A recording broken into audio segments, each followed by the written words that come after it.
मेरा नाम पवन है। मैं अपने मामा के यहाँ घूमने गया था। वहाँ मेरे दो लड़कियों के साथ नैन लड़ गए। आइए बताता हूँ अपनी गर्मा गर्म रोमांटिक स्टोरी।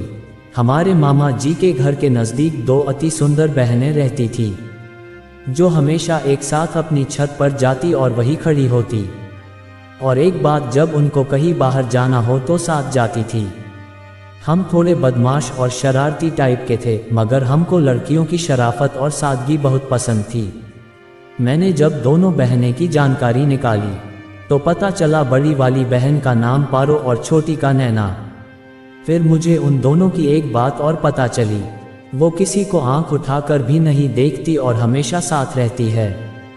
फिर तो हमने अपनी नजरें उठाकर उनको देखना शुरू कर दिया, तो हमको उन दोनों में से बड़ी वाली बहन पारो अच्छी लगने लगी। अब हमने नैन मटक शुरू किया तो समस्या ये आ गई कि दोनों बहनें देखकर मुस्कुराने लगी। अब हम शुरू से रेलवे के रिजर्वेशन प्रणाली के समर्थक रहे हैं, तो भला हम क्यों किसी को वेटिंग लिस्ट से बाहर करते। फिर तो हमने बड़ी सावधानी से दोनों बहनों की तरफ आंखों में आंखें डालकर मुस्कुराते हुए गर्दन को एक तरफ कभी दूसरी तरफ करके मुस्कुराहटों का हसीन हमला शुरू कर दिया। इस बात का बड़ा खास ख्याल रखा कि जब एक को देखे तो दूसरी ना देखे और दोनों को यही लगे कि हम उसी को देख रहे हैं। अभी तो मेरे प्यारे दोस्तों आगे सुनो। अब बस यूं ही नजरें मिलाते हटाते नजरों से बातचीत चल ही रही थी।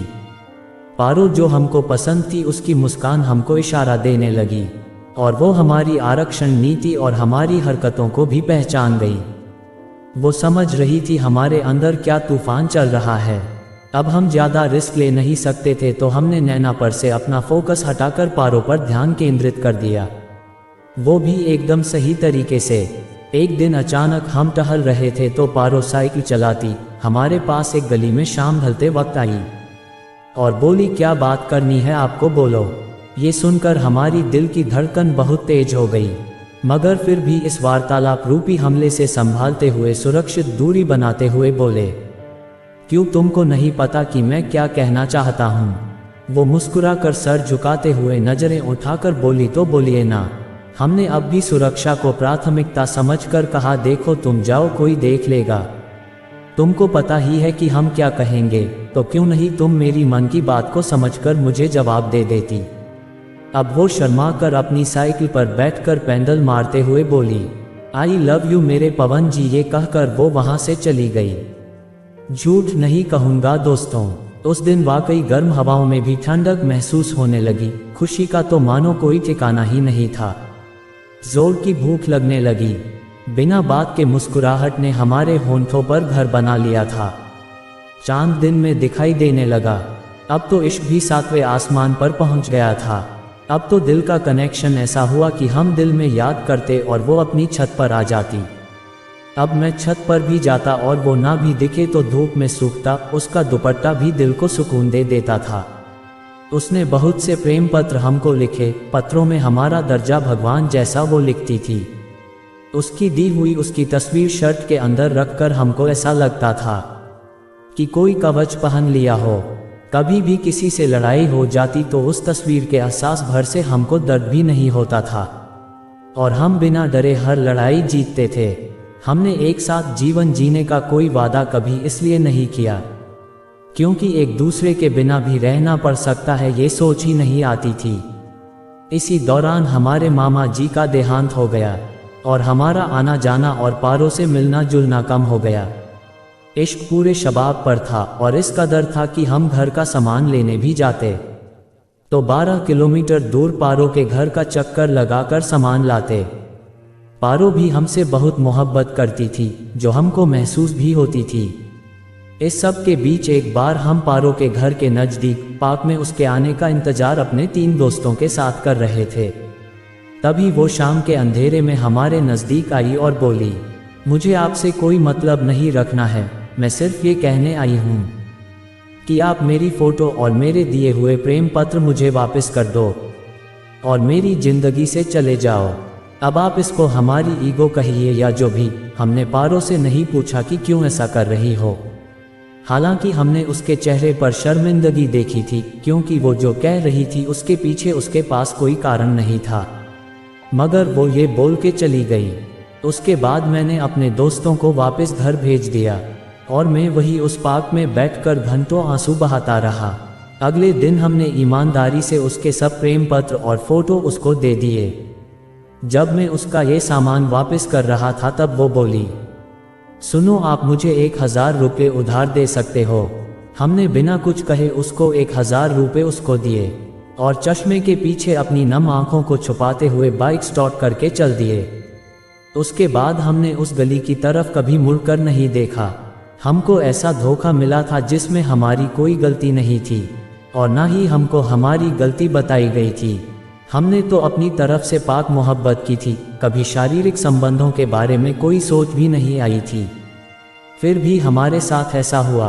वो वक्त हमारे लिए बहुत बुरा था। एक दिन हमने रो कर काटा, मगर मैं ये सब इसलिए सह गया क्योंकि हमारी मोहब्बत थी वो और उसकी खुशी या फैसले के आगे हम कोई दलील पेश करके खुद को कमज़ोर नहीं दिखाना चाहते थे। हमने अपने आप को बड़ी मुश्किल से संभाला था क्योंकि हमको अपनी पहली मोहब्बत यानी अपनी माँ की चिंता खुद से ज़्यादा रहती थी। इसलिए खुद को नुकसान पहुंचाकर अपनी माँ को तकलीफ़ देने का गुनाह हम कभी करने की सोच भी नहीं सकते थे। अब क्योंकि हमारी मोहब्बत सच्ची थी और हमने कभी भी उससे जोर जबरदस्ती नहीं की और ना ही कोई गलती मोहब्बत के दौरान की थी, ये सोच के सब्र रहता था कि जो भी हो हम गलत नहीं हैं।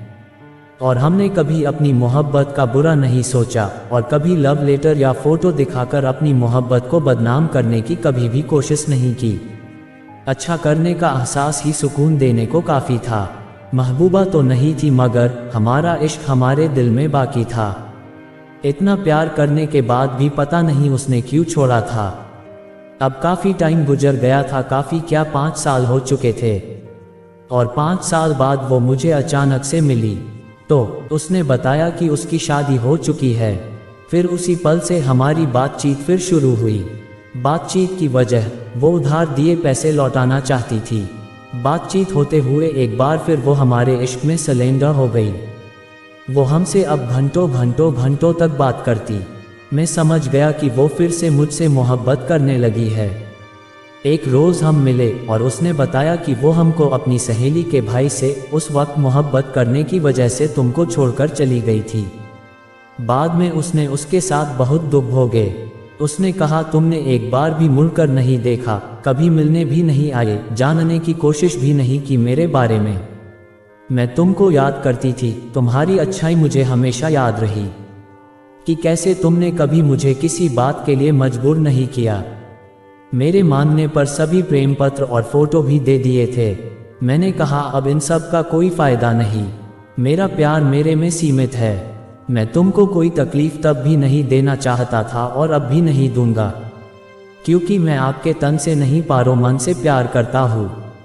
दोस्ती की तरह हमारी बातें होती रही। इसी दौरान एक दिन उसने कहा वो मुझसे मिलना चाहती है। मैंने उसको मिलने को मना कर दिया। वो नहीं मानी और वो मेरे घर पर ही आ गई। मैंने उससे कहा क्या हुआ, क्यों मिलना है आपको? वो बोली मुझे आपके गले लगना है। बस एक बार मैं कुछ कह पाता उससे पहले वो लिप गई। मुझसे लिपट के वो इतना रोई कि क्या बताऊं आपको। उस भावुक पल में मुझे एहसास हुआ कि वो खुद पर काबू रख पाने में नाकाम हो रही है। तो मैंने बिना उसके कुछ कहे कहा तुम फिक्र ना करो, मैं माँ की कसम खाकर कहता हूँ कि तुम्हारे साथ कुछ भी गलत नहीं करूँगा। वो 1 घंटे तक लगातार मेरे गले को पकड़कर रोती रही। उसके बाद जब वह वापस जा रही थी तो उसकी आंखों में मोहब्बत की जगह इज्जत थी। उसने मेरे हाथ को अपने माथे से लगाकर आंसुओं से भिगोते हुए कहा, कोई और होता तो शायद बदला लेने के लिए आज मेरा जीवन बर्बाद कर देता, मगर तुम जानते थे कि आज मैं तुमको नहीं रोकती क्योंकि मैं बहक गई थी। तुमने तब भी मुझे संभाला और तुम खुद को काबू में रख सको, इसलिए माँ की कसम का सहारा लिया। काश तुमको मैंने धोखा नहीं दिया होता। आज मुझे एहसास हो रहा है कि मैंने कितनी बड़ी गलती की थी। बस उसके इन भावुक शब्दों ने मेरे पुराने जख्मों पर मरहम का काम किया और किसी का भला करने के एहसास से मेरा दिल भर गया। एक सुकून सा महसूस हुआ।